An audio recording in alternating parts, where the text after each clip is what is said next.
I'm Spartacus! I'm Spartacus! Starring in over 90 films in a career spanning 6 decades, Kirk Douglas was one of Hollywood's most recognisable leading men. Born Isser Danielovich in 1916, Douglas was the only son of Russian Jewish immigrants growing up in poverty in New York. After putting himself through acting school by working odd jobs and later serving in the US Navy during World War II, he got his big screen break in the 1946 film noir The Strange Love of Martha Ivers. Poor little Martha. Her life was so empty. Just 3 years later, he was nominated for his first Academy Award for his performance as boxer Midge Kelly in Champion. You dumped me once. Now I'm dumping you. For good. Well, you can do this to your father's picture. Other critical successes followed, and he was nominated twice more for 1952's The Bad and the Beautiful and the 1956 Vincent van Gogh biopic Lust for Life. But above all, he will be remembered for this role in the Stanley Kubrick epic Spartacus.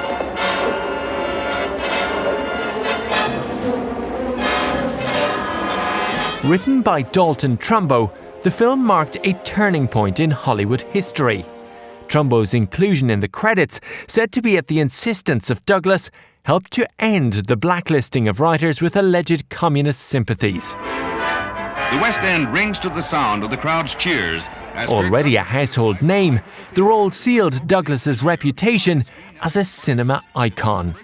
I remember I was driving in a little car to Palm Springs where I have a house, and I saw a sailor, and I was used to be in the Navy, and he was hitchhiking, so I stopped, and he ran up and got in the car. And he got in the car, he took a look at me, and he said, "Do you know who you are?"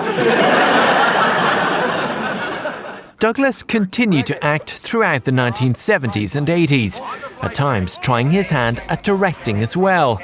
He later attributed the longevity of his career to the success of his marriage to second wife Anne. When he was presented with an honorary Oscar in 1996, shortly after suffering a stroke, he dedicated the award to her. This is for my wife, Anne. I love you.